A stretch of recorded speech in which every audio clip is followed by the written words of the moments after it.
Para iniciar el tema y comprender cabalmente el tema de las medidas cautelares en los procesos constitucionales, hay que hacer alusión a una característica que tiene el derecho procesal constitucional, que la jurisprudencia del Tribunal Federal Alemán, que es junto con el Tribunal, con la Corte Suprema de Estados Unidos, digamos, son las dos fuentes más importantes de doctrina en materia de derecho constitucional, ha desarrollado la tesis de que el derecho procesal constitucional es no solo lo que establecen las normas escritas en las respectivas leyes procesales, sino que el tribunal tiene una posibilidad de crear normas o de adaptar las normas dependiendo de los casos que tenga a su disposición, siempre y cuando se trate de tutelar los derechos fundamentales.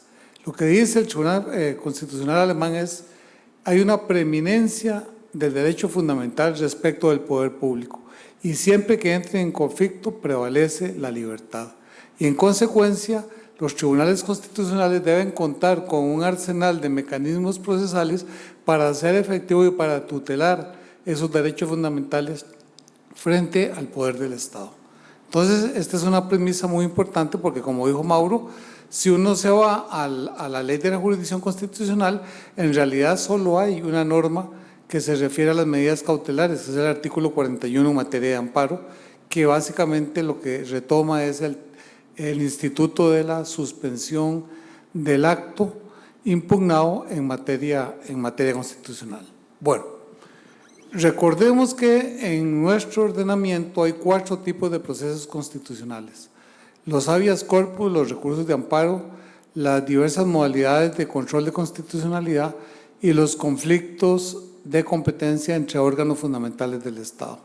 Lo que voy a hacer en mi exposición es analizar en cada uno de estos procesos si caben o no las medidas cautelares y cuando caben, cuáles son las características que tienen.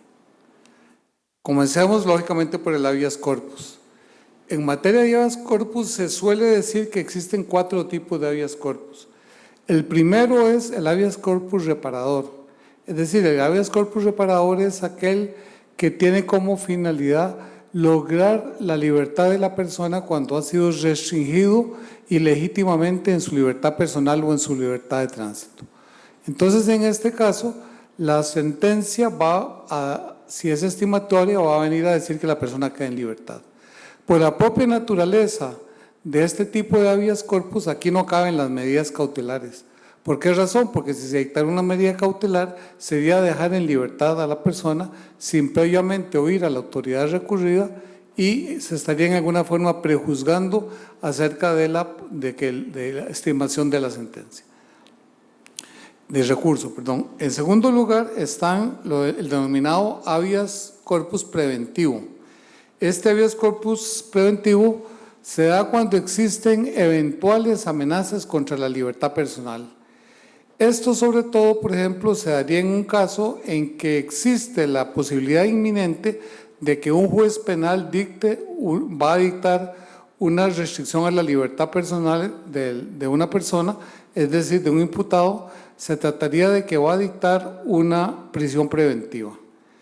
En este caso, sí procede una medida cautelar en el sentido de que la Sala Constitucional le comunica al juez penal respectivo que se abstenga de decretar la prisión preventiva hasta que sea resuelto el recurso de habeas corpus. En tercer lugar, tenemos la categoría de los habeas corpus restringidos. Los habeas corpus restringidos se producen cuando existan constantes perturbaciones a la libertad de las personas, de manera que estos se ven asediados. En estos casos son muy similares la resolución o la medida cautelar a lo que se dicta en materia de violencia doméstica, en el sentido de que la Sala toma una disposición, en el sentido de que se prohíbe a la autoridad recurrida a que se pueda acercar a cierta distancia de la persona y que se abstenga propiamente de estar en alguna forma perturbando o incidiendo sobre su libertad personal. Esto hoy día dichosamente ya no existe casi, pero antes de la existencia de la Sala Constitucional era clarísimo que la OIJ, pero sobre todo la DIS, había ciertos delincuentes más o menos, digamos, habituales que se conocían, a los cuales todo el tiempo los estaban hostigando, y eso en realidad a estas personas se les hacía la vida imposible. El asunto empezó a cambiar cuando entró la sala, y recién iniciada la sala se planteó un habeas corpus contra la DIS. La sala lo declaró con lugar, y en esa época la sala condenaba al pago de daños y perjuicios no solo a la institución, sino también al funcionario. Y como en ese caso condenaron al detective de la DIS, entonces en lo sucesivo se abstuvieron los demás detectives de ejercitar este tipo de conductas, y igualmente la OIJ. Entonces, en estos casos, evidentemente, sí podría caber una medida cautelar en el sentido de que se le impida a la autoridad recurrida, se le indique que se abstenga de perturbar la libertad del amparado. Finalmente está el habeas corpus que podríamos llamar correctivo. Este es el caso que se da cuando un reo que está en un centro de detención plantea un habeas corpus para que lo trasladen de prisión porque hay un peligro inminente contra la seguridad personal y eventualmente contra la vida. En estos casos, la Sala Constitucional lo que tiene que hacer es ordenar el traslado del reo a una parte del presidio donde puedan las autoridades satisfacer o puedan garantizar su integridad personal y eventualmente su vida, mientras se resuelve sobre el fondo si procede o no el traslado a otro penal. Entonces vean que en materia de habeas corpus caben efectivamente en 3 de los 4 casos del habeas corpus proceden las medidas cautelares. Luego pasamos al recurso de amparo. En el recurso de amparo tenemos una norma expresa, el artículo 41, párrafo primero, que dice que la interposición del recurso de amparo no suspende los efectos de las leyes u otras disposiciones normativas cuestionadas, pero sí la aplicación de las mismas al recurrente, así como de los actos concretos impugnados. Y a renglón seguido establece que en esos casos se suspende de pleno derecho la aplicación no solo de esas normas, sino también se suspende la ejecución del acto recurrido, dice, salvo que el tribunal de oficio o bien eventualmente la administración recurrida demuestren que la suspensión de la ejecución del acto impugnado puede producir un daño superior al interés público del que se procedería al recurrente si no se suspende el acto. Vean que ese es, en pocas palabras, el tema de la ponderación de intereses. Se tiene que ponderar si el interés público es tan fuerte que prevalece en este caso sobre el interés privado. Esta norma evidentemente plantea una ruptura de 2 principios básicos del derecho administrativo, como son los principios de ejecutividad y ejecutoriedad. De manera que aquí esta norma rompe este principio. Un aspecto importante es a partir de cuándo se produce la suspensión de los efectos del acto. No es con la sola interposición del recurso de amparo, como ocurría al principio de la existencia de la sala, en que la gente planteaba el amparo inmediatamente y luego se iban con la copia de recibido de la sala para lograr la suspensión del acto. Los efectos se suspenden únicamente cuando la sala notifica el auto que le da curso al recurso de amparo. ¿Por qué razón?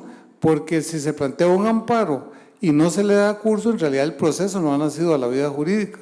Y si no ha nacido a la vida jurídica, es incapaz de que ese proceso, ese auto, pueda suspender los efectos del acto impugnado. Hoy día, en todo caso, como bien sabemos, la sala a los amparos que le da curso es a un porcentaje mínimo. Prácticamente creo que anda como el 27% únicamente de los recursos de amparo les dan trámite. El 83% son rechazados de plano porque la sala considera simplemente que es materia de jurisdicción ordinaria sin dar ninguna explicación al respecto. Simplemente usa ese estribillo y no justifica el por qué tiene que ir a la jurisdicción ordinaria.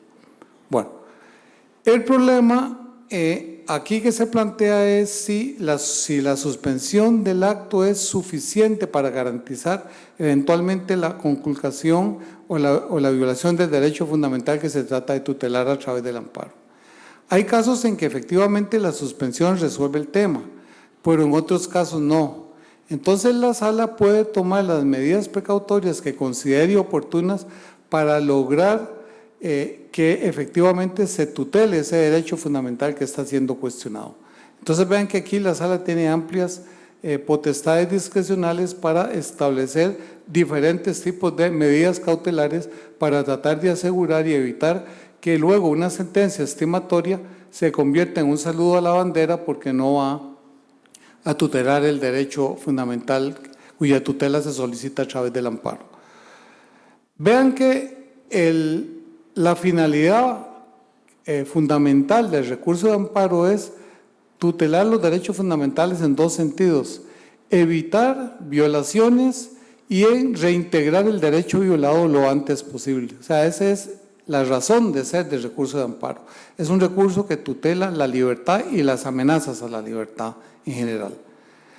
Sin embargo, cuando en ciertos casos, si no se suspenden los efectos del acto o no se toman medidas precautorias adicionales para tutelar ese derecho, al final de cuentas la sentencia estimatoria se convierte simplemente en una sentencia indemnizatoria, porque ya la violación del derecho se ha vuelto irreversible y en ese caso lo único que cabe es resarcir los daños y perjuicios sufridos. Vean que esto es bueno y lo tiene la ley nuestra que dice que la sentencia estimatoria condenará en abstracto al pago de daños y perjuicios. Esto es una buena contribución, pero ese es el elemento accesorio del recurso, de la finalidad del recurso de amparo. Lo que persigue realmente el recurso de amparo, repito, es que tutelar la libertad en el sentido de reintegrarla lo antes posible o de evitar las amenazas de violación, cesar con las amenazas de violación.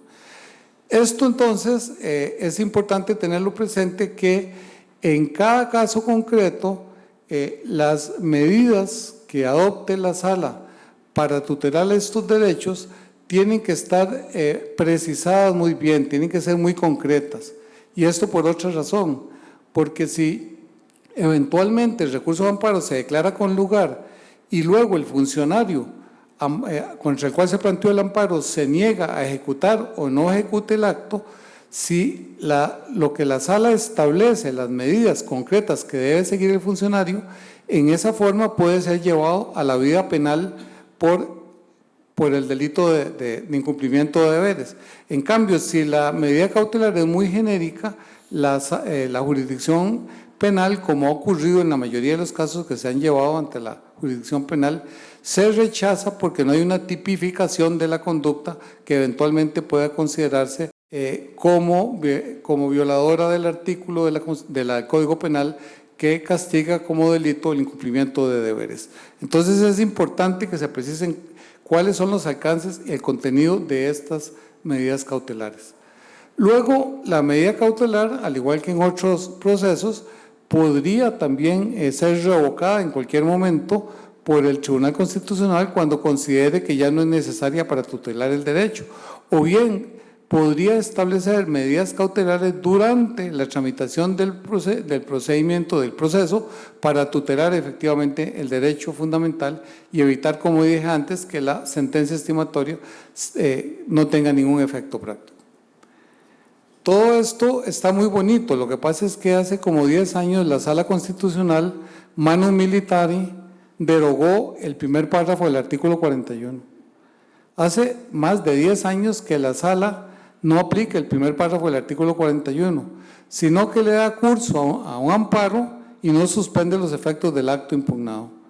Salvo en ocasiones muy calificadas, muy extrañas, pero el 99% de los casos la Sala ignora olímpicamente el artículo 41, párrafo primero de la Ley de la Jurisdicción y simplemente no dice nada, absolutamente nada. aunque en el escrito se le pide expresamente que aplique el 41. Cuando le da curso se le pide que aplique el 41. Simplemente no contestan hasta que llegan a sentencia. Esto a mí me parece grave porque simplemente está derogándose por una resolución, por una jurisprudencia, una norma legal. Si quiere volver al sistema que se practica en la praxis, en realidad debería reformarse expresamente la ley. Bueno, ¿en qué casos caben las medidas cautelares en los procesos de amparo? Vean que en los procesos de amparo hay 3 tipos de actos que se pueden impugnar. En primer lugar, son aquellos actos que violan un derecho fundamental, pero sin incidir sobre la esfera jurídica de terceros. Por ejemplo, que a una persona le niegan la licencia de casa. En ese caso, le están violando solo a esa persona la licencia de casa. En ese caso, no se podría plantear una medida cautelar porque sería darle anticipadamente la razón al recurrente. Simplemente ahí hay que esperar la sentencia para ver si se otorga o no la licencia. El otro caso es cuando se conculca o se restringe un derecho fundamental de una persona, se le otorga un derecho fundamental a una persona, pero ese derecho a su vez está lesionando a un tercero. Entonces, en ese caso, efectivamente sí cabría la suspensión, porque de lo contrario habría un daño para un tercero y previamente había que escuchar a ese tercero sobre cuál es su defensa y posteriormente ver en sentencia qué se resuelve. En ese caso no cabría la suspensión del acto ni ninguna medida cautelar. El tercer tipo que cabe son las conductas omisivas. Es decir, cuando, por ejemplo, se solicita a la administración pública que certifique algún documento y no lo da, simplemente lo ignora, no lo da. Entonces, en ese caso, tampoco cabría una medida cautelar, porque si se ordena que entregue la certificación en la parte interlocutoria, entonces se estaría adelantando la sentencia, en la medida precautoria. Luego, existen algunas materias en que la jurisprudencia de la Sala ha tomado medidas anticipativas, es decir, que toma medidas cautelares desde el inicio del proceso. Lo hace con bastante regularidad en materia de seguridad social, pero en materia de seguridad social cuando está de por medio el derecho a la vida. Recuerdo un caso que posteriormente, ese caso fue justamente el que dio lugar a que se creara la doctrina de la muerte digna. El caso es el siguiente: una persona estaba internada en el Hospital San Juan de Dios con un cáncer muy avanzado y tenía unos dolores terribles, y entonces le ponían morfina, pero llegó el momento en que ya la morfina solo le hacía efecto si era prácticamente el doble de la dosis que habían recomendado el médico. Pero resulta que existe un reglamento que establece la forma en que se tienen que entregar todos este tipo de analgésicos. Y esta persona había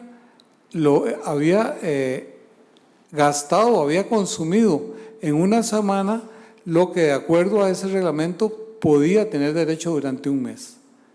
Entonces, cuando fueron a comprar la nueva receta, se la denegaron porque ya la cuota se le había agotado. Entonces se planteó un recurso de amparo e interlocutoriamente la Sala ordenó que le siguieran entregando la morfina. La persona murió antes de que se resolviera el amparo, pero ese amparo fue muy interesante porque se declaró con lugar y se fundamentó en el tema de la muerte digna. Entonces vean que hay casos en que las medidas anticipatorias son necesarias para tutelar el derecho. En materia ambiental también es muy aplicable, utilizando lo que se denomina en materia ambiental el principio precautorio, y normalmente cuando una persona solicita una una medida precautoria en materia ambiental, la sala tiende a rechazarla, a decir que no procede las medidas precautorias en materia ambiental, pero al revés sí.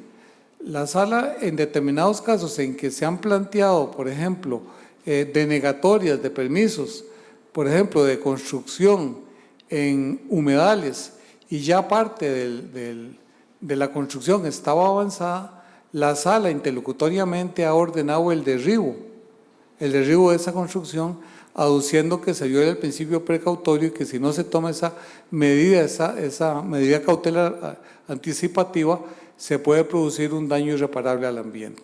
Entonces vean cómo hay materias en que la sala tiene que modular los efectos y en alguna forma ser creativa para tutelar en algunos casos los derechos fundamentales y en otros un interés público que es de mayor, digamos, validez o de mayor importancia que el derecho privado, o la libertad privada que se trata de tutelar. En términos generales, esos son, digamos, los principios que rigen los procesos de amparo. Pasaríamos a las modalidades del control de constitucionalidad. Recordemos que hay tres: la consulta legislativa de constitucionalidad, la consulta judicial de constitucionalidad y las acciones de inconstitucionalidad. Respecto de la consulta legislativa, ahí no proceden del todo las medidas cautelares, porque simplemente desde que se hace la consulta y llega a la sala el expediente, la Asamblea Legislativa pierde toda competencia en la materia y debe esperar la sentencia de la sala para proseguir con el procedimiento. O sea que en esta modalidad de control de constitucionalidad no caben las medidas cautelares. En el caso de las consultas judiciales de constitucionalidad, pueden llegar a tener el mismo trato eventualmente que reciben las acciones de constitucionalidad, lo cual explico a continuación para englobar ambas modalidades. En acción de inconstitucionalidad, la misma ley de la jurisdicción establece que las normas impugnadas no se suspenden.